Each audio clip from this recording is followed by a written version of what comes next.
তাকওয়া। কোরবানি দেওয়ার জন্য বড় বড় গরুর দরকার নাই, কোরবানি দেওয়ার জন্য বড় বড় দুম্বার দরকার নাই, কোরবানি দেওয়ার জন্য 1 লক্ষ 2 লক্ষ 50,000 টাকা আল্লাহর কোনো দরকার নাই। আল্লাহর দরকার হলো লা ইয়ানালাল্লাহা লুহুমুহা ওয়ালা দিমাউহা ওয়ালাকিন ইয়ানালুহুত তাকওয়া। আল্লাহ পাক রব্বুল আলামিন বলেন, আমার হলো তোমার তাকওয়া দরকার। কি দরকার? তখনকার সময়ের কোরবানির সিস্টেম ছিল পাহাড়ে একটা জায়গা রেখে আসতো, পাহাড়ে একটা জায়গা রেখে আসতো। তো যার কোরবানি কবুল হইতো, আকাশ থেকে আল্লাহর পক্ষ থেকে এক টুকরা আগুন এসে এটাকে জ্বালিয়ে দিত। সুবহানাল্লাহ।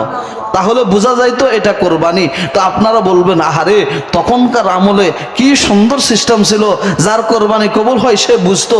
তো আল্লাহ এই নিয়ামতটা আমাদেরকে কেন দিলেন না? প্রশ্ন আছে না নেই? আল্লাহ এই নিয়ামতটা আমাদেরকে দেন নাই, এটা আল্লাহর অনেক বড় রহমত। বলবেন হুজুর কেন রহমত? তখনকার মানুষ দুনিয়াতে জানে যাইতো কার কোরবানি কবুল হয়েছে।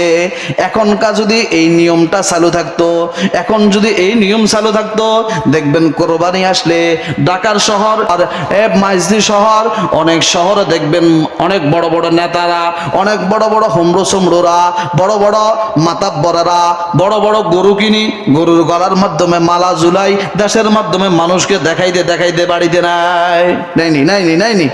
হ্যাঁ, অনেকে চিন্তা করে, আহারে কোরবানি না দিলে জানি কেরম হয়, কয়নি। হ্যাঁ, তো এই লোকগুলা যদি দেখতো, আল্লাহ তখন কি করত? যার কোরবানি কবুল হইতো তার ওই বস্তুটাকে আগুনে জ্বালায়া দিত।